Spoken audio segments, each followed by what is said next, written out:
Spain 2018, Part 26. Way of St. James, San Marcos, Santiago de Compostela. Not far from San Marcos, pilgrims reach a park on the top of the last hill before arriving in Santiago. The hill is appropriately called Monte de Gozo, meaning Hill of Joy, and from there it is possible to see the towers of the cathedral in Santiago de Compostela for the first time. Traditionally, this was the place where pilgrims used to cry out with huge joy for finally coming so close to their ultimate destination. Nowadays, there is a small chapel and a large modern albergue for the placement of pilgrims, as well as a monument. I did not cry out at all there, nor did I look at or visit anything. I just wanted to continue. My plan was to get down the hill, and as soon as I see a sign saying Santiago, to try to catch a taxi. But this was not what was in store for me. Obviously, I had to walk and cover even those last couple of kilometers. I did not see any sign, nor did I see any taxi. Later, I saw that Francesco had a photo of him taken with a sign saying Santiago. I asked him where this was, and he said at the very entrance into the city, which is logical, but one had to make a small detour. I was obviously just looking straight ahead of me and possibly at my own feet, and thus I did not even notice the sign. From the entrance into the city to the cathedral there are still 2.5 kilometers, and I was so tired and overwhelmed by the pain in my leg that I had to make a few breaks, sitting down on the benches I came across. At some point I realized I was already quite close to the Obradoiro Square, where there's the cathedral, and I tried to ascertain clearly how and what I felt. I felt nothing, neither any joy nor excitement or sorrow or relief. I felt absolutely nothing. No, that's not true. I did feel the pain in my leg, but that had nothing to do with the place I was at, and I wanted only to get there. And I got there. I made almost no photos in that last leg, but here I did have to make a selfie.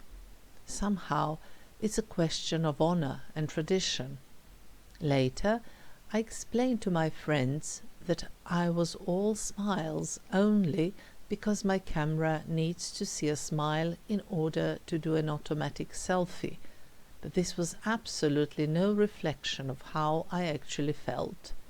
Dull, empty, and exhausted to the ultimate personal limits, both physically and psychologically. And here is why. Take a look at the map that I have included in my blog. My pilgrimage was 867 kilometers long, out of which I physically walked 575 kilometers, and I'm perfectly happy with this.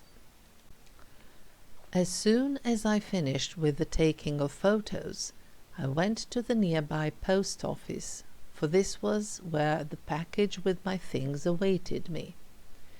When the three of us wanted to book the accommodation in Santiago, we faced a small problem.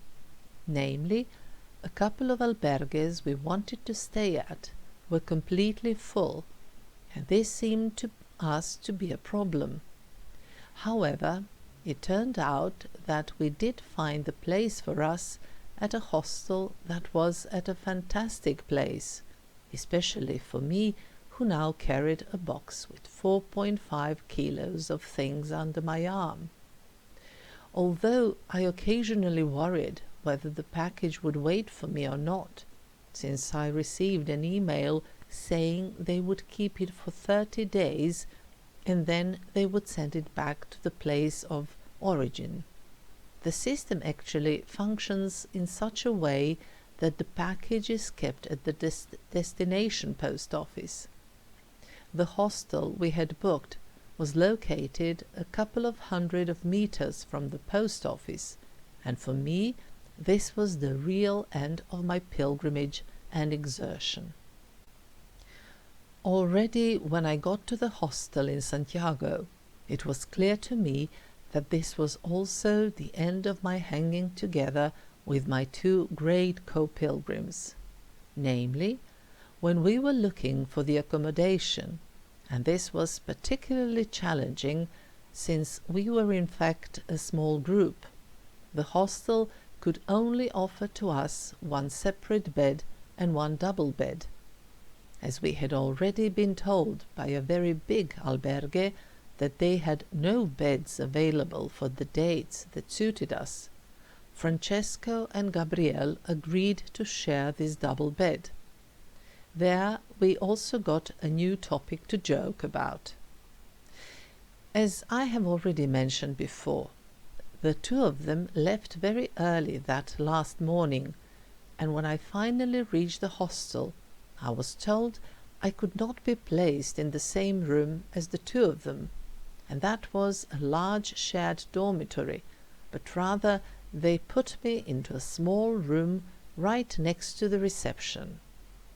Although I felt sorry not to be together with my friends, I did not complain, since my room had only 2 beds and I did not have to climb up to the upper floor, which was very important for my leg. Admittedly, the bathroom was on the upper floor, so I did have to go up and down the stairs, but I did this one step at a time, so I managed. Freshly showered, as always, I first put my washed clothes out to dry, and then I stretched on my bed, writing a text and posting it on the Facebook.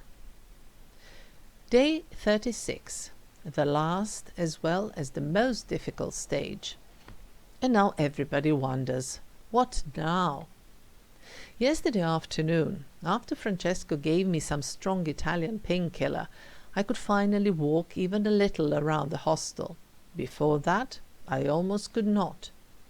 By the evening, the pain in my leg significantly decreased as long as I lay down, but was still there a little when I'm walking.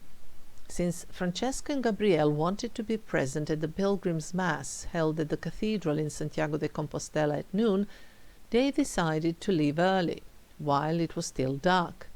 I said I would leave later, and we agreed to meet at the hostel. I was still not sure how I would actually get to Santiago, but then I decided to go on foot and hope for the best. But since I'm not a person who shies away from challenges, on this day I decided that I should personally make the last stage particularly demanding, almost impossible to do. Walking 1,000 kilometers, climbing Mount Everest, jumping with a parachute from stratosphere, well, all of this is for chickens. On this day I decided to take a vow to be silent until I have reached Santiago. To everybody who knows me even little, it is clear that this is on the verge of the inconceivable, and yet, carried by my decisiveness, strong character, and the faith in better future, I covered 19.5 kilometers and spent almost 6 hours without uttering a word. Still, this was no small feat. During the endeavor, I faced serious challenges. People walked past me, kindly saying "Buen camino," and I only waved back and smiled. On a couple of occasions, I made a break in order to drink something, as well as to take some ice to put in a plastic bag and then onto my leg. I did this by writing down on a piece of paper what I wanted. I even managed at one place to buy a couple of souvenirs without speaking a single word. I pointed at the thing I wanted with a finger, gesticulating how much, etc. and I did it. And yet, today's walking also had some other aspects as well, especially in the first part of the morning, when there were more people. I often remembered a wonderful Zen story. It roughly goes like this. A man walked along the road. At some point he heard a noise behind him, looked back, and saw a crowd of people hastily and loudly going towards him on the same road. The man got off the road, stopped, and let the people pass him. Then he went back onto the road and continued to walk. I did the same thing on a couple of occasions when the noise of the others bothered me too much. My leg, of course, hurt me a lot. I took a medicine again, and that, together with the breaks, cooling down with improvised ice pack and applying of ointments, helped me reach Santiago. From the entrance into the city, and unfortunately I did not see any sign with the name of the city to have a photo with it, to the cathedral there was a never-ending stretch, and I barely walked. Only when it was clear to me that I was a couple of 100 meters away from the goal, I started to think whether I felt any excitement or whatever. Nothing. I just wanted to get to the final destination, and that was the cathedral. There I made a couple of shots, but although I'm smiling on the photos, I did not feel great. The reason why I'm smiling is that my camera has a program for automatic selfie, but only if it recognizes a smile. In other words, this has nothing to do with the state of the spirit. After a short stay in the square, I went to the post office. Namely, it was important for me to take my things that were waiting for me there, and the post office was anyway halfway from the hostel I had selected, and this time I really made a fantastic choice. A couple of 100 meters from the cathedral, with the post office in the middle. And then, finally, something I have been waiting for more than a month. On my way to the post office and farther to the hostel, when passing by cafes and restaurants, imagining myself sitting there, resting and enjoying the food, the drinks, and the not moving, I started to smile from the depth of my soul. In front of me, 0 kilometers. Behind me, 867 kilometers. I did walk a little in the afternoon, though, after the rest, but this was something special. Namely, I went to the pilgrims' reception office.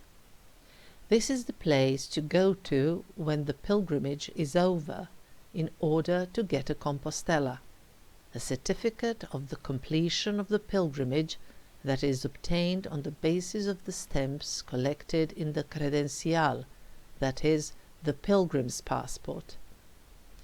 It is also necessary to fill out a couple of more forms, and among other things they also ask about the reason for coming to the pilgrimage, the religious, spiritual, or touristic one.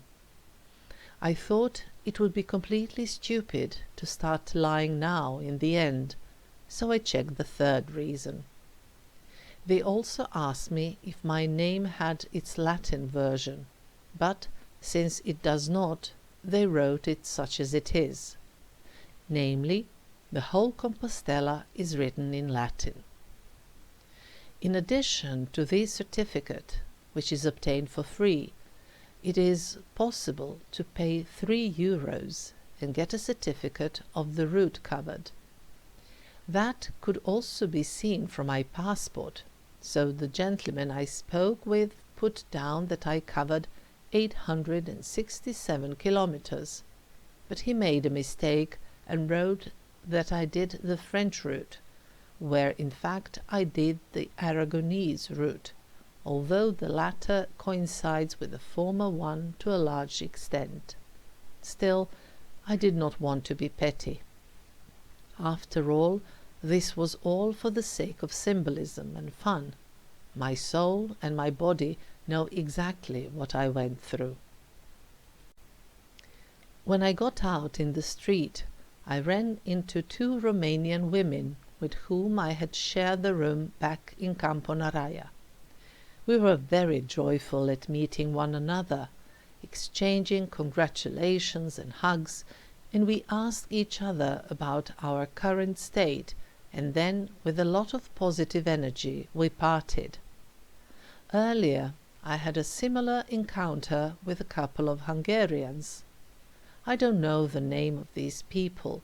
We have never formally met, but we are bound by a very specific experience, and I know I was truly happy about meeting them again, about the fact that they have completed their pilgrimage and that they were well, and I certainly wish them all the best from the bottom of my heart. Later in the evening, the three of us, Francesco, Gabriele, and I, went for dinner in a nearby restaurant, and the food there and our company were great. I enjoyed being with my friends, as well as the idea that I would not have to walk the following day, at least not more than a kilometre or two, which I would cross by walking around the city. And this was what really happened. After relaxed waking up and breakfast that I had at the hostel, I walked to a newer part of the city, where I was looking for a couple of books. Namely, my original plan was that I return to Barcelona via Madrid, or rather, my return entailed making a stop at San Lorenzo de El Escorial, in order to meet with an ex-colleague there. We worked together some 20 years ago, and have not seen each other since then. Meanwhile, he started writing. Recently, he has published a book, but there is also a short story by him included into a collection published a couple of years earlier. I have to admit that this collection was particularly interesting for me, since Javier had told me that I was also present in that story of his. Of course, I had to see if I could buy the book.